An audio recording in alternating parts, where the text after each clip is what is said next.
Hi guys. Hi. இப்போ என்ன video பார்க்க போகிறோம்? IPL team review. அதுக்கு முன்னாடி நம்ம போன டைம் என்ன வீடியோ எடுத்தோம்? சாம்பியன்ஸ் ட்ராஃபி கப் அடிச்சிட்டோமா? படிச்சிட்டோம். வெற்றிகரமாக நம்ம T20 வேர்ல்டு கப்புக்கு அப்புறம் நம்ம சாம்பியன்ஸ் ட்ராஃபி கப் அடிச்சிருக்கோம். நம்ம 2 ட்ராஃபி அடிச்சிட்டோம். நம்ம ராசியாக என்னமோ தெரியல, நம்ம வீடியோ போடுறோம், அதுக்கேற்ற மாதிரி நம்ம கப் அடிக்கிறோம். ஸோ இந்த டைம் ஐபிஎல் வீடியோ போடுறோம். ஐபிஎல்லோட விட்டு யாராவது கப் அடிப்பாங்க? யாரு கப் அடிப்பாங்கன்னு தெரியல. நம்ம எல்லா டீமுக்கும் போடுறோம். Squad analysis and playing eleven தானே பார்க்க போகிறோம். இந்த 10 டீமுக்கும் வேறு எதாவது பார்க்க போகிறோமா? இல்லை, ப்ரிவியூவும் வாய்ப்பு இல்லை. டெய்லியும் வீடியோ எடுத்து போடுவோம். அதனால நம்ம வந்து ஸ்குவாட் அனாலிசிஸ் அண்டு மட்டும் வேறு என்ன பிளேயிங் லெவன் பார்க்க போகிறோமா? அவ்வளோதான், வேறு எதுவும் பார்க்க போகிறதில்ல. டெய்லியும் ஒரு வீடியோ வரும். மொத்தம் 10 டீம்ஸ்க்கு 5 வீடியோஸ் மொத்தமாக அப்படி தான் பிரித்து வச்சுருக்கோம். ஃபஸ்ட்டு இன்றைக்கி வந்து நம்ம 2 டீம் பார்க்க போகிறோம். எந்தெந்த டீம்டா? 2 கிங்ஸா? 2 கிங்ஸ். ஒன்று சென்னை சூப்பர் கிங்ஸ், இன்னொன்று பஞ்சாப் கிங்ஸ். அந்த 2 டீம் பார்ப்போம். ஃபஸ்ட்டு என்ன பார்ப்போம்? மஞ்சள்லேருந்து ஆரம்பிச்சிருவோமா? மங்களகரமாக மஞ்சள்லேருந்து ஆரம்பிக்க போகிறோம். ஓகே, நம்ம அந்த டீம் பார்ப்போம். ஃபஸ்ட்டு நிறைய பேர் எடுத்து வச்சுருக்காங்க. ஸோ அதில் வந்து பாதி பேரா அதில் அதிசயமாக வந்துட்டு நிறைய காசு போட்டு வேறு எடுத்திருக்காங்க. யார்? 100 ரூபாய்க்கு தான் செலவாங்க அதிகம்னு நினைக்கிறேன். அஸ்வினுக்கும் அதிகம். 2 பேர்த்துக்கு 10 கோடி. இல்லை, என்னடா போன வருஷம் டீமுக்கு இந்த வருஷம் டீமுக்கு என்ன டிஃப்ரென்ஸு? இல்லை, போன வருஷம் நல்ல டீமாக இருக்குது. இந்த டீம் நல்லா இருக்குன்னு நல்லா இருக்கு. இல்லைடா, பிளேயிங் லெவலில் ஏதோ சேஞ்சஸ் வருமா? மிஞ்சி போனால் 5 வருமா? நல்ல டீமாடா. ஆமாம், போன டைம் விட இந்த டைம் நல்ல டீம் எடுத்து வச்சுருக்காங்க. சரி, நம்ம ஸ்குவாட் எடுத்து பார்ப்போம்.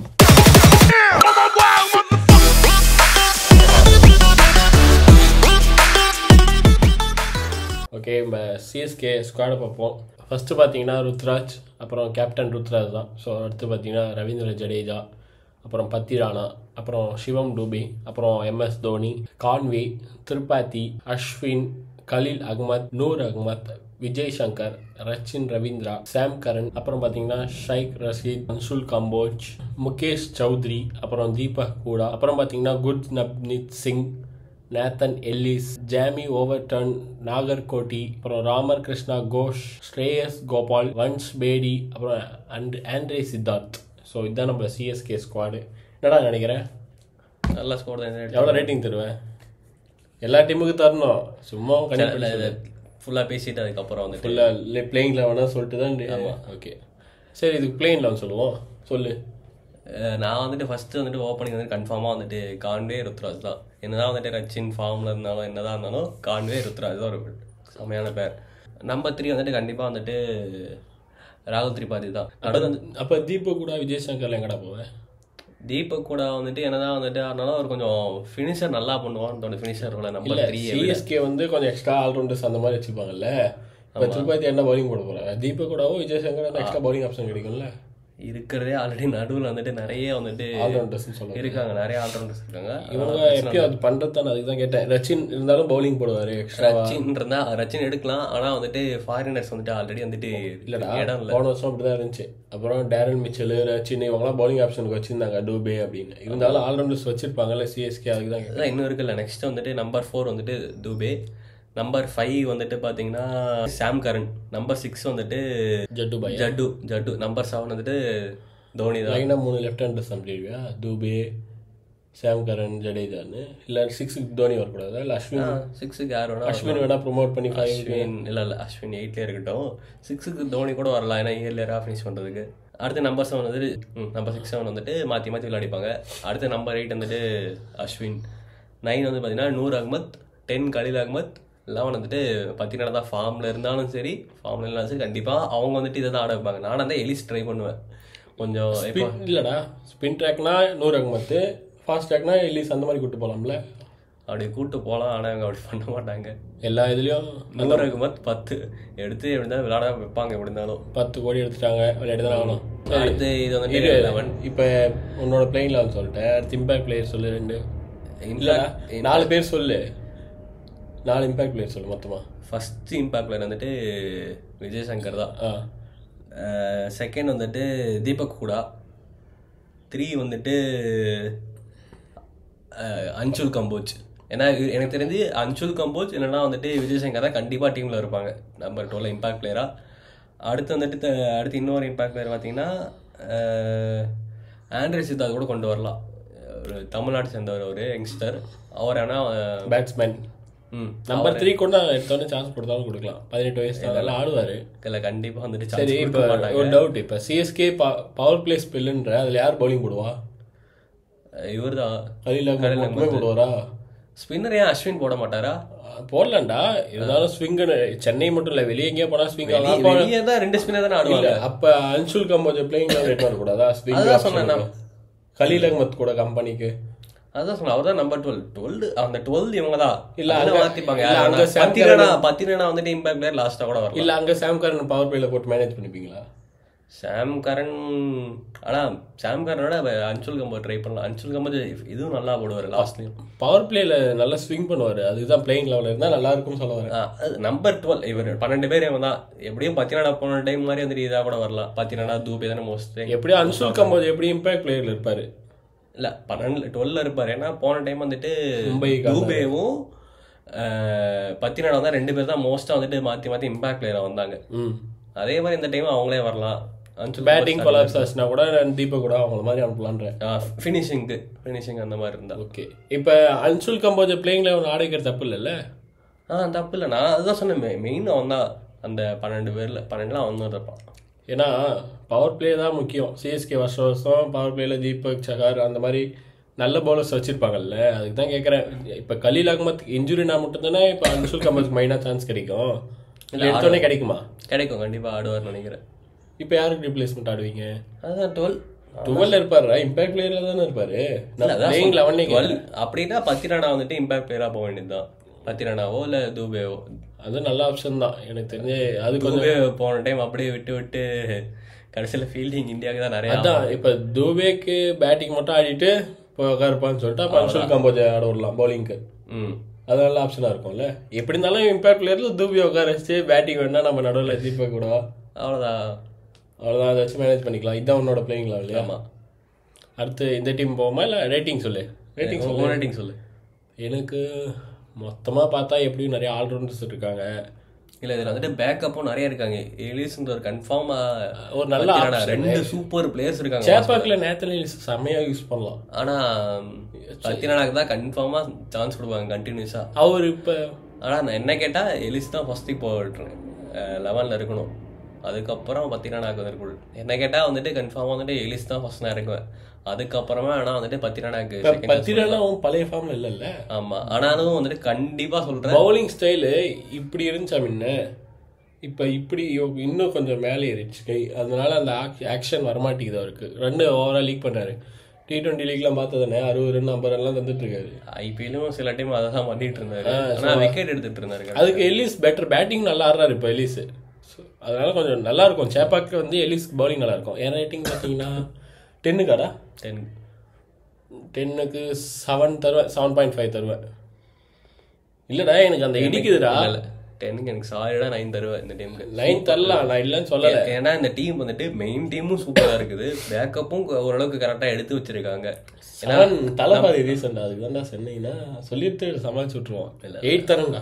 ஓப்பனிங்கும் வந்துட்டு ஓப்பனிங்கும் ஒரு பேக்கப் பக்காவா இருக்கு. ஓப்பனிங் பேக்கப் இருக்கு சரி. ஆனா அடுத்த மிடில் ஆர்டருக்கும் கரெக்டா பேக்கப் எடுத்து வச்சிருக்காங்க. பிளேயிங் 11 ஒழுங்கா எடுக்க முடியாதுல்ல இந்த டீமுக்கு. டக்குன்னு ஒரு சாலிடா எடுக்கிறதுக்கு நான் தான் சொல்லிட்டேன், இதுதான் 11, இதுதான் இந்த டீம் தான் இருக்க போகுது. சரி ஓகே, 9 தரியா? நான் 8 தரேங்க, ஃபிக்ஸ் 8. ஓகே தானே? இல்லை இதுவும் கம்மியா? இல்லை ஓகே தான் 8 தரலாம். கலீல் அகமத்தும் இப்போ நல்லா போட்டார் லாஸ்ட் சீசன். ஆனால் சென்னை அவருக்கு ஏற்ற மாதிரி இருக்குமான்னு எனக்கு தெரியல. சென்னையில் சூப்பராக போடுவார் இந்த சீசன். பாருங்க, ஒரு கன்ஃபார்மாக அவருக்கு பிக்கஸ்ட் சீசனாக இருக்கும் கலீல் அகமத். திருப்பாத்திக்கு பிக்கஸ்ட் சீசனாக இருக்குமா? திருப்பாதி ஆல்ரெடி எஸ்டாப்ளிஷ் பிளேயர் தான். ஆனால் கலீல் அகமத் இந்த டைம் நல்லா ரெஜிஸ்டர் ஆக போகிறார் எல்லாருக்கும். ஓகே, நேத்தலின் லிஸ்ட் அதுதான் நினைக்கிறேன். சென்னையில் ஆடினா நல்ல பிளேயர், யூஸ் பண்ணுறது பொறுத்து தான் இருக்காது எனக்கு தெரிஞ்சு. நல்ல பிக்கானா அது. பத்திரானாக்கு வந்து பேக்கப்பா எல்லிஸா இல்லை எல்லிஸ்க்கு பேக்கப் பத்திரானாவும் இந்த சீசன் தெரிய போகுது. ஆமாம். ஓகே, இப்போ வந்து நம்ம சென்னை ஸ்குவாடை பார்த்துட்டோம். இப்போ வந்து நம்ம PBKS பஞ்சாப் கிங்ஸோட ஸ்குவாடை பார்க்க போகிறோம். முட்டு கொடுக்க மாட்டேன், அதுதான் கொடுக்க போகிறேன், முட்டு தான் கொடுக்க போகிறேன். ஸோ பார்ப்போம். ஃபஸ்ட்டு பார்த்தீங்கன்னா கேப்டன் ஸ்ரேயஸ் ஐயர், செகண்ட் சஹால், அப்புறம் Hardeep Singh, Stoinis, Maxwell, Prabhsimran Singh, Shashank Singh, Wadhera, Vishnu Vinod, Vijay Vyshakumar, S Thakur, Harpreet Brar, Marco Jansen, Josh Inglis, Lockie Ferguson அவர் ஆடுவாரான்னு தெரியல.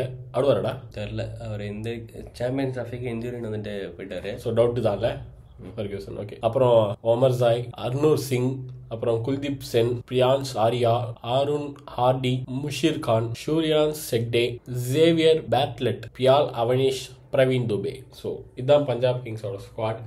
மொத்தம் எக்ஸ்பீரியன்ஸு அப்புறம் நியூ பிளேயர்ஸ் நிறைய பேர் இருக்காங்க. ஸோ பிளேயிங் லெவல் சொல்லுங்க பார்ப்போம். என்னோட பிளேயிங் ஃபஸ்ட்டு வந்துட்டு பிரப்சிம்ரன் சிங், ஜாஷ் இங்கிலீஷ். இதில் வந்துட்டு என்னென்னா ரொம்ப இது இருக்குது. ஏன்னா ஜாஷ் இங்கிலீஷா இல்லை வந்துட்டு அவர் பேர் என்ன பிரியானார் ஆரியா அவர் ஆடுவாருன்றாங்க. ஆனால் வந்துட்டு கன்ஃபார்மாக வந்துட்டு பிரப்சிங்கர் இங்கிலீஷ் தான் ஆடணும். ஏன்னா இந்தியன்ஸே 2 இன்எக்ஸ்பீரியன்ஸான பிளேயர்ஸ் வந்துட்டு இறக்க மாட்டாங்க. பிரப்சிங்கர் கொஞ்சம் எக்ஸ்பீரியன்ஸ் ஆனால் வந்துட்டு இந்தியா லெவலுக்கு ஆடல. ஸோ அதனால வந்துட்டு கொஞ்சம் பெட்டரான பிளேஸ். ஸ்டைனிஸ்க்கு போகக்கூடாது. எக்ஸ்பீரியன்ஸ் மிடில் ஆர்டர் கொஞ்சம் ஆனால் பெட்டராக இருக்கும்னு நினைக்கிறேன். ஓகே. நீ பிளேயிங்ல அடுத்து வந்துட்டு ஸ்ரேயஸ் ஐயர் நம்பர் 3 கேப்டன் ஃபிக்ஸ்டு. அவ்வளோதான் ஸ்டேயஸ் தான். நம்பர் 4 வந்துட்டு ஸ்டைனிஸ், நம்பர் 5 மேக்ஸ்வெல். 2 பேரும் வந்துட்டு சேஞ்ச் பண்ணிக்கலாம். சசாங் கூட வந்துடலாம்ல. சசாங் ஃபினிஷர். சசாங் வந்துட்டு நம்பர் 6. அடுத்து 7 வந்துட்டு நெகல் வதேரா 6 7.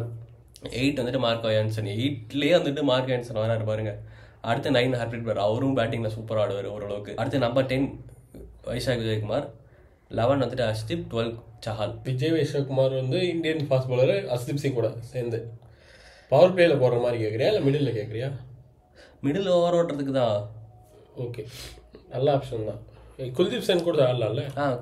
அது ஆப்ஷன். எஸ் தாக்கூர் யாரோ ஒருத்தர். எனக்கு தெரிஞ்சு விஜய் வைஷாக்குமார் பெஸ்ட்டாக இருக்கும்னு சொல்ல வரேன். அடுத்து வந்துட்டு இது இம்பாக்ட் பிளேயர் பார்த்தீங்கன்னா எக்ஸ்ட்ரா ஆல்ரெடி 12 பேர் சொல்லிட்டேன். எக்ஸ்ட்ரா வந்துட்டு எஸ் தாக்கூர். அடுத்து வந்துட்டு எஸ் தாக்கூர், அப்புறம் விஷ்ணு வினோத், குல்தீப் சென், சூரியன் செக்டே. இந்த 3 பேர்ல வந்துட்டு கொண்டு வரலாம். லாஸ்ட் யார் பேர் இப்போ சொன்னேன்? சூரியன் செக்டே. அவர் வாட்ச் அவுட் பண்ணுங்க. ஒரு முக்கியமான ஒரு ஆல்ரவுண்டராக வர போறாரு. ஏன்னா நான் இது பார்த்தேன், ரஞ்சி டிராஃபி அந்த டோர்னமெண்ட்லாம் பார்த்தேன்.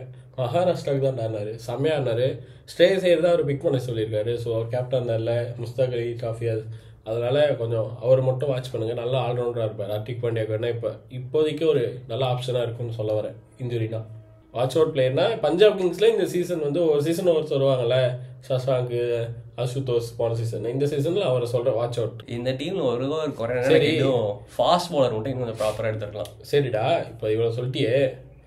இப்போ ஸ்டோயினிஸ் ஓப்பனிங் அனுப்பிட்டு ஏன் ஒமர் சாய் 11 ஆட வைக்கக்கூடாது? இங்கிலீஷுக்கு பதிலாக ஆல்ரவுண்டர் பவுலிங் ஆப்ஷன் இருக்குல்ல, ட்ரை பண்ணலாம் தான். ஏன்னா இப்போ ஒமர் சாய் பவர் பிளேயர் நல்லா போடுவார், மார்க்கோ யான்சன் நல்லா போடுறாரு, அஸ்தீப் சிங்கை வேணா டெத்தில் யூஸ் பண்ணிக்கலாம்ல. அதுவும் பண்ணலாம், நல்லா தானே இருக்கும். ஏன்னா ஸ்பின்னு எப்படி இருந்தாலும் சஹால் வந்து ஒரு 4 ஓவர் போட்டுருவாரு. எவ்வளோ ரன் தருவார்? மிஞ்சி 30 ரன் தருவாரா? ஹர்ப்ரீத் வேற கொஞ்சம் அதிகமாக ரன் தருவார். சஹால் அளவுக்கு இல்லை அவர், அவ்வளோதான். ஓகே, செகண்டுக்கு ஒரு 35 ரன்ஸ்னு வச்சுக்கோ. இப்போ 2 பேரும் ஸ்பின்னு போட்டாங்கன்னா தேர்ட் ஆப்ஷன் மேக்ஸ்வெல் ஸ்பின்னுக்கு இருக்காரு. எப்படியும் 2 ஓவர் போட்டுருவார். நல்லா தான் போடுறாரு பவுலிங், இல்லைலாம் சொல்லக்கூடாது. மொத்தம் 10 ஓவர் ஸ்பின் ஆயிடுச்சு. ஹர்ஷ்தீப் சிங்கு, அப்புறம் மார்க்கோ யான்சனா, இவங்க 2 பேரும் ஒரு 7 ஓவர்னு வச்சுக்கோ சும்மா கணக்குப்படி. ஸ்டாயினிஸ்க்கு ஒரு ஓவர். எப்படி வேணா ஆப்ஷன் இருக்கலாம். ஒமர் சாய் சேர்த்தனா ஓப்பனிங் வந்துட்டு இது பெட்டரா இருக்குல்ல, பெட்டர் ஆப்ஷனா இங்கிலீஷ் ஆட வைக்கலாம். ஓகே, விக்கெட் கீப்பரும் ஆப்ஷன் இருக்கு. 2 பேரும் wicket keeper opening. Vishnu Vinod அண்ணா அவளும் விக்கெட் கீப்பர். விஷ்ணு வினோத் ஆட மாட்டார் எப்படியோ. ஏன்னா வதேராவை 5க்கு அனுப்புறியா 6ஆ? 5க்கு அனுப்புறேன், அதுக்கு தான் பார்க்குறேன். வதேரா வந்துட்டு 7. நீ அப்படி சொல்லி சசாங்க் 6ஆ? சசாங்க் 6. 5 யார் சொன்னேன்? 5 மேக்ஸ்வெல். ஓ, எனக்கு அங்கே தான் இடிக்குது. ஏன்னா 4, 5 ஸ்டாயினிஸும் மேக்ஸ்வெல்லாம் இருந்துச்சுன்னா திருப்பியும் சசாங்க் வந்து போன சீசன் 4, 5ல தான் நல்லா விளையாடினாரு. அவர் திருப்பி 6 ஃபினிஷரா ட்ரை பண்ணலாம். இல்லடா, ஃபினிஷருக்கு தான் அது இவன் வந்துட்டார்ல, பேர் என்ன, வதேரா. ஸோ அதனால சசாங்க் ஸ்ரேயஸ் ஐயருக்கு அப்புறம் மேக்ஸ்வெல் ஆர் ஸ்டோயினிஸ், அவங்கள மேக்ஸ்வெல் அனுப்பிட்டு ஸ்டோயினிஸ் ஓப்பனிங் அனுப்பினா இன்னும் கொஞ்சம் பெட்டராக இருக்கும்னு சொல்ல வரேன். அது உங்கள் டீம். அதுதான் என் டீம்னு சொல்ல நான் விட்டு கொடுப்பேன். நான் ஒரு பிளேயிங் லெவல் நான் சும்மா சொல்கிறேன். சரி, உங்கள் பிளேயிங் லெவல். என் பிளேயிங் லெவல் நான் Stoinis and Prabhsimran Singh opening ஆட வச்சு, 3 ஸ்ரேயஸ் ஐயர் ஆட வச்சு, 4 மேக்ஸ்வெல், 5 சசாங்க் சிங்கு, 6 வதேரா, 7 மார்க்கோ யான்சன், அப்புறம் 8 ஒமர் சாய், 9 பிராரு, 10 ஹர்ஷ்தீப் சிங், அப்புறம் இவர் விஜய் வைஷாக்குமார், சஹால். இதுதான் நம்ம பிளேயிங் லெவன். இதுவும் இதே பெட்டராக தான் இருக்குது. நான் சொன்னதா? ஓகே தான், அது ஓகே தான். ஏன்னா தான் அவ்வளோதான். இங்கிலீஷ் இதுக்கு முன்னாடி ஒமர் சாய் ஐபிஎல் நல்லா தான் ஆடி இருக்காரு பவுலிங்கு. ஓகே தான், ஓகே. இங்கிலீஷ் ஆடினது இல்லை. ஸோ அவருக்கு எந்த பிச்சும் தெரியாது. கொஞ்சம் வேணா 2 மேட்ச் ஒமர் சாய் அந்த மாதிரி ஆட வச்சுட்டு வேணா அப்புறம் இங்கிலீஷ் போகலாம். பெட்டராக தான் இருக்கும். நல்லா தான் ஆடுவார். இங்கிலீஷும் நல்ல பிளேயர் தான், இல்லைன்னு சொல்லலை. இப்படி இருந்தால் கொஞ்சம் பேட்டிங்கும் பெருசாக இருக்குது, பவுலிங்கும் நிறையா இருக்குன்னு ஆப்ஷன் இருக்கும்போது கொஞ்சம் ட்ரை பண்ணலாம்ல. ஆனால் எனக்கு இன்னும் பவுலிங் கொஞ்சம் லைட்டாக ஃபாஸ்ட் பவுலிங் இடிக்குது அவ்வளோதான். அது மட்டும் தான் இந்த டீம்லேயே பிரச்சனையாக இருக்குது. இதில் என்ன பிரச்சனைனா லாஸ்ட் இயர் ஸ்குவாட் பார்த்தோன்னா ஸ்பின் கொஞ்சம் இடிச்சுது. அதுக்கு தான் சஹால் அவ்வளோ சஹாருக்கு பதிலாக சஹால் இந்த டைம் இம்ப்ரூவ்மெண்ட். அதனால நான் கொஞ்சம் பட் பிரார் நீங்கள் நல்ல பவுலர் தான், நல்லதான் போடுறாரு, இல்லைன்னா சொல்லக்கூடாது. ஏன்னா அந்த முல்லன்பூர் கிரவுண்டில் கொஞ்சம் டீசெண்டாக போடுறாரு. சஹாரை விட போன சீசன் பிரார் நல்லா தான் போட்டார், அண்டர் ரேட்டடாக இருந்தார் போன. அக்ஷர் பட்டேல் மாதிரி தான், விக்கெட் கம்மியாக இருந்தாலும் எக்கானமி பவுலர் அவர். ஸோ அதனால அவர் அண்டர் ரேட்டட் தான், அப்படியே இருக்கட்டும். சஹால் இந்த டைம் விக்கெட் டேக்கர் தான் எனக்கு தெரிஞ்சு. ஹர்ஷ்தீப் சிங் சஹால் இருக்கும்போது விக்கெட் எப்படி இருந்தாலும் விழும்ல. பவர் பிளேல ஹர்ஷ்தீப் சிங் எடுத்தா மிடில் ஓவரில் சஹால் எடுத்தாரு. இன்னும் ஃபாஸ்ட் பவுலிங் மட்டும்தான் கொஞ்சம் பிரச்சனை. ஏன்னா செகண்ட் மெயின் பவுலர் வந்துட்டு ஆன்சனையும் பார்க்க முடியாது. ஏன்னா அவர் டெஸ்ட்ல என்ன பண்ணாலும் ஐபிஎல் அவர் கொஞ்சம் புதுசு. அதே மாதிரி விஜயகுமார் வைசாக் அவரையும் அதே மாதிரி மார்க்வாயன்ஸ் எடுத்துட்டா பவர் பிளேயர் மட்டும் தான் பவுலிங் போட முடியும், கீழே போட்டு அடிச்சிருவாங்க. ஆமா, அது எல்லாமே இருக்குது. ஹர்ஷ்தீப் சிங் மட்டும் நல்லா போட முடியாது இல்ல. அவரு தான் மெயின் டிபெண்டன்ட் பவுலரே அந்த டீம்ல வந்துட்டு. ஏன்னா விக்கெட்டிங்கும் சரி, பவர் பிளேயரும் சரி, மிடில் டெத்து எப்படி இருந்தாலும் ஹர்ஷ்தீப் சிங் மட்டும் தான் போட முடியும். கம்பெனிக்கு யாரும் இல்லை. விஜயகுமார் வேணா கொஞ்சம் பெட்டரா இருக்கும் மார்க்வாயன்ஸோட டெத்துக்கு. ஸ்பின்னுமே கொஞ்சம் வீக்கு தான். இந்த மாதிரி சேப்பாக் மாதிரி வச்சு போனா இதுவே கொஞ்சம் லைட்டா தடுமாறுவான்னு தான் நினைக்கிறேன். எனக்கு தெரிஞ்சு நல்லா இருக்கு. அங்க போயிட்டு சேப்பாக்ல போயிட்டு அஸ்வின், நூர் அகமத், ஜடேஜான் 3 பேர் கூட, இந்த 3 பேர் கண்டிப்பா போட்டி போறது ரொம்ப கஷ்டம். நீ அப்படி போடாதா, இந்த 3 பேர் பவுலிங் போட்டா அதுல யார் பேட்டிங் ஆடுவான்னு பாக்கணும். இல்ல அந்த 3 பேர்ல எங்க டீம் பஞ்சாப்ல யார் பேட்டிங் ஆடுவான்னு. பேட்டிங் வந்துட்டு செம்ம ஸ்ட்ராங்கா இருக்கு இந்த டீம் தான். சொன்னல இந்த 3 பேர் போட்டா பஞ்சாப்ல ஸ்பின் அட்டர் யாருன்னு சொல்லு. ஃபர்ஸ்ட் ஆப்ஷனா உனக்கு கண்ணு தெரியுது. இல்லடா, ஸ்பின் அட்டர் அந்த டீம்ல ஒருத்தருக்காங்க சிவம் டூபே, இந்த டீம்ல ஸ்ரேயஸ் ஐயர் தானே. அவர் எப்படி இருந்தாலும் ஸ்பின் எங்கே போனாலும் கொஞ்சம் எல்லா டீம்லேயும் ஒரு ஸ்பின் பேட்ஸ்மேன் ஒருத்தர் இருப்பாங்கல்ல. ஆர்சிபி போனால் பட்டிதார், மும்பைக்கு போனால் சூரியகுமார், அந்த மாதிரி இருப்பாங்கல்ல. சரி, இப்போ வந்து நம்ம பார்த்துட்டோம் ஃபாஸ்ட் பவுலிங், ஸ்பின் பவுலிங். இதில் ஃபாஸ்ட் பெஸ்ட்டாக இருக்கா, ஸ்பின் பெஸ்ட்டாக இருக்கா பஞ்சாப்ல? சிஎஸ்கேல சொல்ல தேவையில்ல, ஸ்பின் தான் பெஸ்ட்டாக இருக்குது, பார்த்தாலே தெரியுது. மூணு டாப் குவாலிட்டி ஸ்பின்னர் இருக்கும்போது சிஎஸ்கே பெட்டராக இருக்குது. பஞ்சாப்ல ஸ்பின் பெஸ்ட்டாக இருக்கா, ஃபாஸ்ட் பெஸ்ட்டாக இருக்கா? எனக்கு தெரிஞ்சு நான் சொல்லட்டுமா ஃபஸ்ட்டு? எனக்கு தெரிஞ்சு ஃபஸ்ட்டாக வந்து ஸ்பின் பவுலிங் தான் பெஸ்ட்டாக இருக்குது. எப்படி இருந்தாலும் 12 ஓவர் அசால்ட்டாக போட்டுருவேன் நான் இந்த டீம் ஃபஸ்ட்டு. மேக்ஸ்வெல்லே 4 ஓவர் போடுவேன் நான். மேக்ஸ்வெல் 4 ஓவர்லாம் சரி, 2 ஓவர் 10 ஓவர் நல்லா எக்கானமிக் கரெக்டாக இருக்கும் 3 பேருமே. ஸோ அதனால நான் சொல்கிறேன் ஸ்பின் பெஸ்ட்டாக இருக்கும். ஃபாஸ்ட்டும் பெஸ்ட்டு தான். ஆல்ரவுண்டர்ஸ் ஒரு 4 பேர் இருக்கானுங்க, யார் ஆடுவாங்கன்னு தெரில. அதுதான் கொஞ்சம் சிஎஸ்கே மாதிரி ஆல்ரவுண்டர்ஸில் எங்கள் டீம் கொஞ்சம் இதாக இருக்குது. நீ சொல்லு. ரெண்டுமே ஓகே தான். ரேட்டிங்கு 8.5 அவ்வளோதான். அதுக்கு மேலே நானும் 8 தான் தருவேன். கொஞ்சம் அந்த ஒரு ஃபாஸ்ட் பவுலர் மட்டும் தான் இடிக்குது. ஆமாம், ஒரு நல்ல ஃபாஸ்ட் பவுலர் எடுத்துக்கலாம். இன்னும் அவங்க வந்துட்டு இருக்கிறதுலே ஹையஸ்ட் பர்ஸ் வச்சுட்டு போயிட்டு அப்படி வந்துட்டு ப்ராப்பரான ஓப்பனிங் எடுக்காமல், ஓப்பனிங் மட்டும் தான் எடுக்கல, ப்ராப்பரான ஓப்பனிங் எடுக்காமல், ப்ராப்பரான ஒரு ஃபாஸ்ட் பவுலர் இன்னொருத்தர் எடுக்காமல், ஃபுல் காசும் ஹர்ஷ்தீப், ஸ்ரேயஸ், சஹால் 3 பேர்த்துலேயே வந்துட்டு அவங்க வந்துட்டு 50 crores கிட்ட, அது 54 ஸ்ரேயஸ்க்கு 26 கோடி, 50 crores 3 பேருக்கும் 50 crores. அந்த ஃபர்ஸ்ட் 2 செட்லேயே வந்துட்டு 50 ஈக்குவலாக அமௌண்ட் அவங்க கிட்ட வந்துருச்சு. ஏன்னா 110 கோடியோட போயிட்டு 50 கோடி ஃபர்ஸ்ட் 2 செட்லேயே செலவு பண்ணிட்டாங்க. ஸோ அதனால கொஞ்சம் இடிச்சிருச்சு. இந்த டீம் வச்சுட்டு எப்படி வராங்க சும்மா அவங்க இப்போ சிஎஸ்கே டாப் 10 எதில் வருவாங்க? இல்லை, இது வந்துட்டு டாப் 4 டீம்ஸ் வந்துட்டு லாஸ்ட் வீடியோவில் பார்க்கலாம். லாஸ்ட் வீடியோலேயே பார்த்துக்கலாமா? சரி, ஓகே. ரேட்டிங் 8.5 8 எந்த 8? ஓகே. இப்போ 2 டீம் பார்த்துட்டோம். நாளைக்கு என்ன டீமு? சரி, நாளைக்கு பார்த்தீங்கன்னா குஜராத் அண்ட் லக்னோ டீம் பார்க்க போகிறோம். நாளைக்கு ஒரு ஃபன் இருக்குது, லக்னோ டீம் வச்சு சம்பவம் இருக்குது. ஓகே, இந்த வீடியோ பிடிச்சிருந்துச்சுன்னா லைக் பண்ணுங்கள், கமெண்ட் பண்ணுங்கள், ஷேர் பண்ணுங்கள், சப்ஸ்கிரைப் பண்ணுங்கள். அப்படியே அந்த பெல் ஐக்கானை டிங்கு டிங்குன்னு அடிச்சு விட்ருங்க. பாய்.